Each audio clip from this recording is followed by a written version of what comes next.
En Acción Legal tendremos el tema los derechos de la víctima al pretender una indemnización por delitos culposos.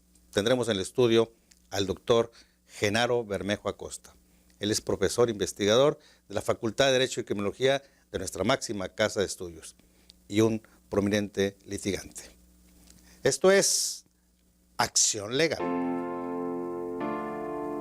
Una viga mal puesta, el piso mojado, cables eléctricos sin cubrir, bullying sin denunciar, son factores de riesgo para las personas que sin lugar a duda dejarán consecuencias. Luego de un accidente o un acto ilícito, las víctimas obtendrán el resarcimiento a través de la indemnización por delito culposo. Se cubrirá la indemnización en el caso que exista un incumplimiento, que se hayan producido daños o perjuicios, que se tomen en cuenta la lesión que sufre el patrimonio, su familia, cumpliendo la responsabilidad civil, nuestros derechos como afectados.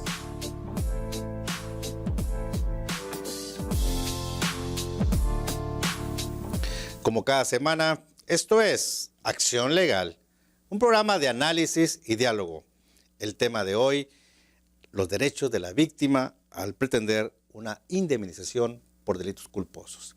Y para ello hemos invitado al doctor Genaro Bermejo Acosta. Él es profesor, investigador de la Facultad de Derecho y Criminología de la máxima casa de estudios. Mi querido Genaro, qué gusto que estés aquí en Acción Legal. El gusto es mío, doctor Steele. Encantado de su invitación y de compartir aquí mesa de diálogo con mi maestro y amigo. Muchas gracias. Quiero decirles que Genaro fue mi alumno en maestría y en doctorado. Y fue el mejor. Aunque se sientan los demás, ¿eh? No, muchos buenos alumnos, pero siempre te destacaste por tu responsabilidad. Y como litigante, además, pues siempre has dado buenos resultados. Y un honor que estés aquí en nuestro programa de Acción Legal. Muchas gracias, doctor. Muchas gracias. El tema que nos ocupa, pues es sobre los derechos de la víctima cuando pretenden una indemnización por un delito culposo. Es correcto. Técnicamente, ¿cómo se le llama a ese tipo de acciones? Técnicamente tiene varios nombres, pero específicamente me quisiera centrar en el tema de la indemnización por responsabilidad civil. Hay dos tipos de responsabilidad civil, la objetiva y la subjetiva, pero quisiera ir un poquito más a la raíz. El legislador contempla que las obligaciones a cargo de una persona pueden surgir ya sea por voluntad de las partes, los contratos, por la comisión de algún delito, las penas o las repercusiones contempladas por la legislación penal, y hay algunas otras circunstancias o actos que no necesariamente son delitos, pero tampoco son acuerdo de voluntades en virtud de las cuales una persona se puede obligar para con otra, y esto es la responsabilidad civil.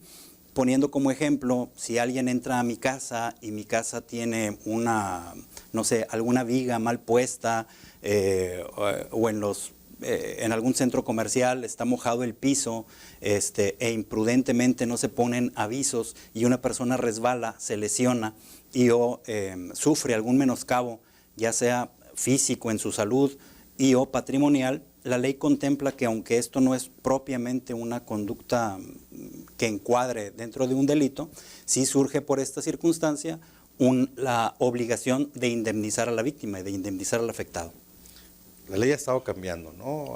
Ya ha habido distintos criterios, porque antes yo me acordaba en el siglo XX, cuando se hablaba de la responsabilidad civil, sí, pues a veces los montos que se manejaban y aparte el proceso que se llevaba pues eran muy largos y tediosos, que casi nadie, poca gente, abogados recomendaban la responsabilidad civil. ¿Qué ha pasado en esta metamorfosis del derecho, mi querido Genaro? Fíjese que hay muchos detonadores de la evolución en el derecho. Esta concepción o esta institución de la responsabilidad civil con base en cuestiones de derecho internacional, el reconocimiento de derechos humanos, cada vez más distintas generaciones de derechos humanos, el principio pro persona, tal vez se oye muy técnico, muy elegante jurídicamente, pero es tratar de ver a la persona como centro del derecho, ha hecho que en nuestros tribunales y el legislador vaya más allá de la simple indemnización. Antes una indemnización por una situación de estas se limitaba a, bueno, ¿sabes qué? Págale los gastos médicos, llévalo ahí a una institución de seguridad social, que lo alivien, que lo curen, o indemnízalo si es que falleció alguien, pagándole los gastos mortuorios, y ahí acabamos. Ahora con esta evolución tanto de la ley como en los criterios de la Corte, se ha acentuado, se ha hecho énfasis en este principio pro persona, y las indemnizaciones que se han fijado van más acorde a otras circunstancias, como son el potencial económico de la persona, el grado de afectación económica y o de salud que ésta sufre, y para caer como resultado, derivando en indemnizaciones mucho más cuantiosas que las que originalmente se veían en la práctica común. No necesariamente estas indemnizaciones o el importe de estas indemnizaciones coincide con lo que la ley prevé, sino con criterios recientes de la Corte. No es, hay que invitar a nuestros amigos que nos ven y que nos escuchan a no tomar esto como, aquí hay negocio, vamos a demandar por todo, porque hay ciertas restricciones a este derecho de indemnización, pero en principio eso es lo que pudiéramos decir, las razones del legislador para tratar de subsanar este menoscabo patrimonial a la persona que sufre por una cuestión que no necesariamente es un delito, pero sí hay una responsabilidad derivada de una conducta negligente y o descuidada. A mí me tocó en mi época de litigante, ya hace muchos años, en el que a veces intenté un juicio ordinario civil sobre responsabilidad civil objetiva en contra de una empresa camionera. Sí. Porque uno de sus conductores había cometido un homicidio imprudencial, un accidente de tránsito donde falleció una persona. Sí. Pero eran tan largos y tediosos que una vez el cliente me dijo, ya no quiero, o sea, Claro. ya llevaba 4 años y la empresa camionera, en una forma insensible, por llamarlo así, al dolor de esas personas, era gente humilde, Sí. pues de alguna forma el tiempo hacía que se desactivara. Vencieron por agotamiento. Por agotamiento. Nos vamos a un corte, Claro mi que sí, estimado doctor. Genaro, y continuamos con Acción Legal. El tema de hoy, estamos viendo los derechos de la víctima en el caso de un delito culposo. La responsabilidad civil. No le cambie. Esto es Acción Legal.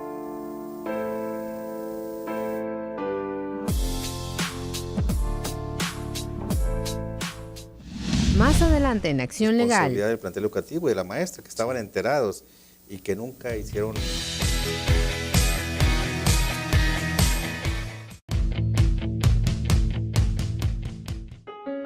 El Centro de Litigación y Mediación de la Facultad de Derecho y Criminología de la máxima casa de estudios ofrece la mediación vecinal en los temas siguientes. En ruido, estacionamiento, basura y mascotas. El objetivo del centro es buscar alternativas pacíficas para lograr una sana convivencia. Un compromiso de responsabilidad social para ustedes. Esto sí es una acción legal. Los esperamos.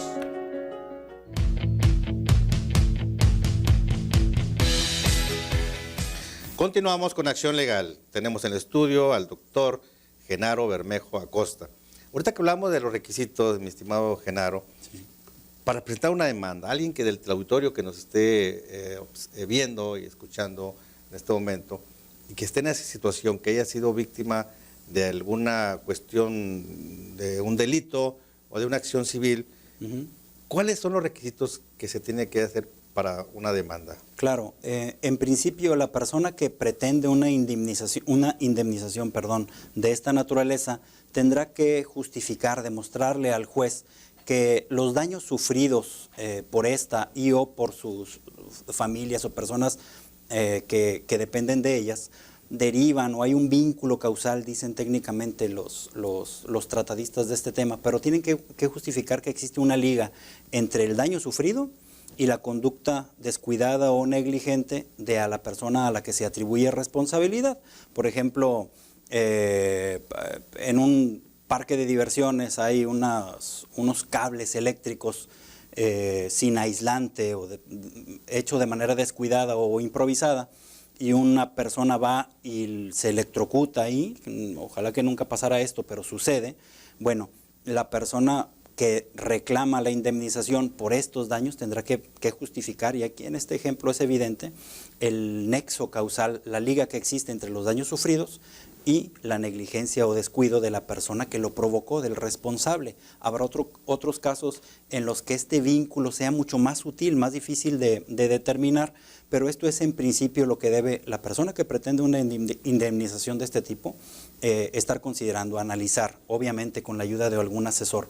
También tiene que cuidar mucho, o la persona a cuyo cargo se reclama una indemnización de este tipo, el cumplimiento de una obligación de esta naturaleza, tiene que cuidar que los daños sufridos no hayan sido provocados igualmente por culpa o negligencia, dice la ley, inexcusable de la propia víctima. Vamos a suponer que en el caso que estamos poniendo como ejemplo del parque de diversiones, en donde hay cables sin aislante, con corriente eléctrica, pero estos están en un cuarto de máquinas debidamente resguardado, y la víctima de manera imprudente se mete al cuarto de máquinas y agarra los cables, bueno, ahí hay una imprudencia, una conducta negligente. O un suicidio. Sí, pueden darse muchas cosas, o agentes externos que pudieran haber o empujado a la persona. Esas son situaciones o circunstancias que pueden excluir de responsabilidad a aquella persona a quien se atribuye la obligación. Entonces, volviendo a la pregunta, la persona que pretende el ejercicio de una acción de este tipo o la indemnización por una situación de esta naturaleza deberá considerar todos estos aspectos de los que estamos platicando. Ahorita anda muy de moda el bullying, Genaro. Sí. Y ahí hay responsabilidad civil para la escuela, para los titulares de los planteles educativos. Fíjese, es un tema muy interesante, y es de lo que comentamos ahí, que el vínculo causal, el nexo entre el daño y la responsabilidad de la persona que se le atribuye esta obligación también es muy sutil. Habrá que ver si el bullying, estas conductas de ofensa en contra de algunos de los alumnos, obviamente no son provocadas por el maestro o por el director, pero si por culpa de ellos no han sido debidamente evitadas, pudiera haber un vínculo, insisto, es una liga muy delgada, pero pudiera atribuirse una responsabilidad de este tipo, en mi opinión. Habrá que revisar la opinión de un juez, claro, pero en principio yo creo que hay, si nos vamos al sentido estricto de la ley, en el que atribuye responsabilidad a la persona, a sus bienes o a sus dependientes, pudiera haber una liga y un vínculo en virtud de la cual podamos ceñir en la responsabilidad de indemnizar a los directivos de una escuela en esas circunstancias. No sé si recuerdas el año pasado o antes del año pasado, un asunto de allá de Ciudad Victoria, Tamaulipas, sí, donde el niño era sujeto de bullying, incluso le hicieron cuneta y lo aventaron y murió el niño. Lamentable, ¿no? claro. Y se decía mucho de la responsabilidad del plantel educativo y de la maestra, que estaban enterados y que nunca hicieron, según los medios de comunicación, nunca hicieron caso de esos reclamos, de esos reproches que hacía el niño. Ahí ese vínculo causal podía darse. Este vínculo causal insisto, es difícil acreditarlo, y va a haber que escuchar la opinión o el parecer de las personas a las que se atribuye responsabilidad, pero independientemente de la responsabilidad que en materia penal pudiera surgir de estos eventos, yo creo que pudiera verificarse este vínculo, porque aunque ellos no provocaron o ellos no propiciaron estas conductas violentas, tal vez su omisión, negligencia, descuido facilitaron ese grado de riesgo en perjuicio de este alumno lamentablemente fallecido, y pudiera darse el caso, si nos vamos a la interpretación estricta y literal de la ley, pudiera darse la figura de la responsabilidad civil. Incluso, no sé si recuerdas de un precedente de la Corte también. Claro. Aquí en Monterrey, sobre un colegio fue sancionado, incluso para que diera una indemnización a los padres de algo también así parecido, no sé si recuerdas, sí, de un bullying que el niño padecía en una escuela aquí de San Pedro, y que los obligaron, además del perdón del público, a una indemnización. Es que es un tema muy ligado, esta cuestión de la indemnización por estos actos ilícitos, que no son delitos, insisto, así los califica el Código Civil, actos ilícitos que aunque no constituyen delito, vinculan a una persona con la otra en la responsabilidad de indemnizar. Este tema está muy ligado con otro que comentaremos en el siguiente bloque, que es el daño moral, que es una cuestión también muy, muy difícil de definir o de cuantificar en pesos y centavos, pero tiene mucha relación con esto, doctor. Muy bien, nos vamos a un corte. Claro. Y continuamos con Acción Legal. El tema de hoy, los derechos de la víctima. No le cambie, este programa está bueno. Acción Legal.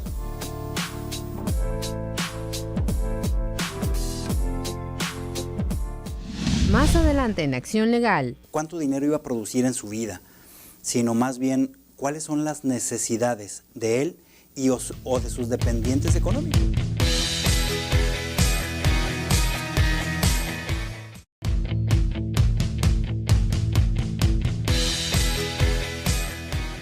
Continuamos con Acción Legal. Tenemos en el estudio al doctor Genaro Bermejo Acosta. En materia penal, a veces es complicada la responsabilidad del pago de la indemnización de los derechos de la víctima, porque es difícil, porque son los sentimientos, Genaro, claro, lo que prevalece. Mucha gente me ha cuestionado en algunos escenarios cuánto puede costar la vida de su hijo, de su hermano, de su padre. Claro. Porque ni con todo el dinero del mundo, sí, dice la gente, los que Uh-huh. han padecido esta situación, dicen, ¿cómo podemos remunerarla en pesos centavos? ¿No? Claro. Es complicado eso. Es muy complicado, es un tema que tiene muchas aristas, pero en principio podemos decir, y coincido con lo que usted dice, doctor, no le podemos poner valor en pesos y centavos a la vida de una persona, al brazo o a la pierna de alguien que como producto de un accidente se ve mutilado, vamos a decirlo así. No le podemos poner un valor. Entonces, para los jueces, para las autoridades que conocen este tipo de asuntos, tanto en materia penal como en materia civil, que es responsabilidad civil, el tema central de nuestro diálogo, es una situación muy delicada y muy difícil de cuantificar. En los últimos criterios que comentábamos en uno de los bloques previos, que ha sentado la Corte a la hora de decidir conflictos de esta naturaleza, lo que ha considerado, y ahí sí podemos llegar a algún número en pesos y centavos, es el potencial económico de la víctima, y no tanto cuánto dinero iba a producir en su vida, sino más bien cuáles son las necesidades de él o de sus dependientes económicos. Vamos a poner como ejemplo el fallecimiento de un padre de familia, que es el sostén económico de su casa. Se puede hacer un cálculo más o menos de cuál era su salario actual, exponenciado, o hacer una proyección en el tiempo, cuánto le faltaba de su vida útil, si estaba en sus 40 o en sus 50 años de edad. Bueno, vamos a hacer una proyección hasta los 60, 65, que es la edad más o menos de jubilación. Bueno, en ese tiempo, ¿cuánto hubiera él producido en su situación actual? Y ahí podemos llegar a un número, vamos a decirlo así, interesante para las víctimas. Y la Corte ha estado fundando sus resoluciones relativas a materia de indemnización en pesos y centavos a favor de las víctimas. Entonces, este potencial relacionado con la capacidad del obligado, relacionado también con las necesidades, porque esto no es así como que, oye, pues vamos a ver a quién demandamos para hacernos ricos, no se trata de eso, porque también se tendrá que fijar. La autoridad que conozca de estos asuntos tendrá que observar cuáles son las necesidades reales de la víctima, y esto puede servir como factor para llegar a números concretos en este tipo de asuntos. Porque sí es una cuestión complicada que le puede salir filo a la presa, ¿no? Bastante. Cuando no llega un momento de entrar a una mediación, una conciliación penal, que es lo que queremos todos, ¿no? Sí, claro. En ese supuesto, mi querido Genaro, de la demanda, ¿es tardado este procedimiento? De hecho, hay al menos en nuestra legislación en el Estado de Nuevo León, a principios de este año hubo una reforma a las reglas de tratamiento de este tipo de asuntos, al menos en materia civil, y de manejarse anteriormente bajo un esquema de procedimiento tradicional, un juicio escrito. Como el que yo te decía que había llevado, ¿no? Exactamente, de 4 como o 5 esos. años, ¿no? Claro, como esos. Ahora y a principios de este año, esto es nuevo, se implementó que este tipo de circunstancias, este tipo de controversias, se ventilen, si es que se decide litigarlas, a través del juicio oral.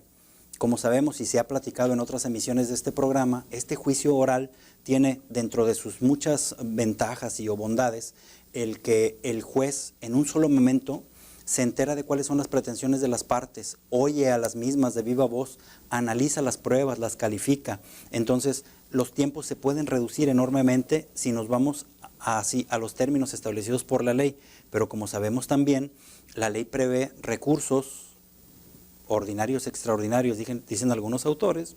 El que se siente inconforme con una sentencia de estas puede acudir a instancias superiores a través del recurso de apelación, después el amparo, después recurso de revisión dentro del amparo y prolongar los procedimientos por años, podemos decir. Entonces, independientemente de las razones que tenga la víctima y o de los argumentos que presente la persona a que se atribuye responsabilidad, los procedimientos pueden prolongarse y coincido con su punto de vista. Será mejor siempre, viendo estas circunstancias de las que hemos estado hablando a lo largo del programa, llegar a una negociación o una mediación, pero esos serán los referentes, los parámetros para llegar a esta. ¿Hay prescripción para este tipo de juicios? Sí, la hay. Como para casi toda acción civil, hay tiempos determinados para ejercer estos derechos.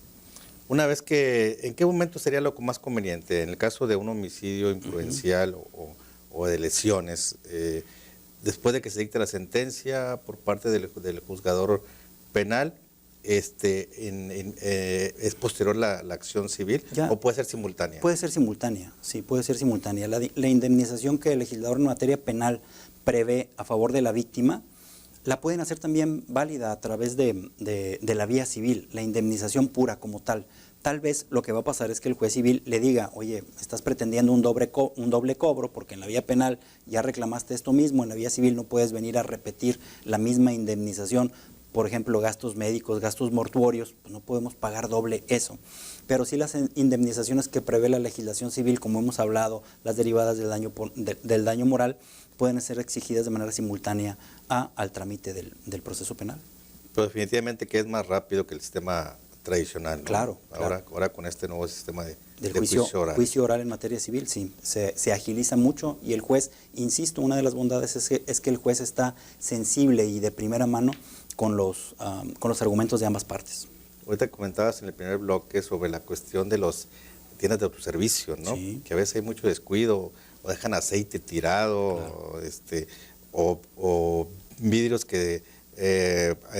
productos de vidrio que se quiebran. Sí. Entonces, ahí ya la ley ha cambiado para la cuestión similar al derecho anglosajón, claro, ¿verdad? Sí, claro, nos estamos, en ese sentido, se está pareciendo mucho a los eventos que vemos de repente en series o en películas de abogados norteamericanas, en donde es como dicen, el pan de todos los días, las demandas de este tipo de obligaciones, este tipo de acciones. Aquí no se había ventilado con tanta regularidad, pero la tendencia es esa. Pues mi querido Genaro, te agradezco mucho que hayas estado aquí en Acción Legal, ha sido muy enriquecedora y pues que no sea la primera vez que nos visitas aquí. Muchas gracias. Muchas gracias, doctor. El gusto es todo mío y un placer coincidir con usted. Estamos al pendiente entonces. Bueno, este programa se ha terminado. Hasta la próxima emisión. Nuevos personajes, nuevos temas. Aquí en Acción Legal les damos el conocimiento a sus derechos y siempre en la búsqueda de la paz. Hasta la próxima emisión. Esto es Acción Legal. Bye, bye.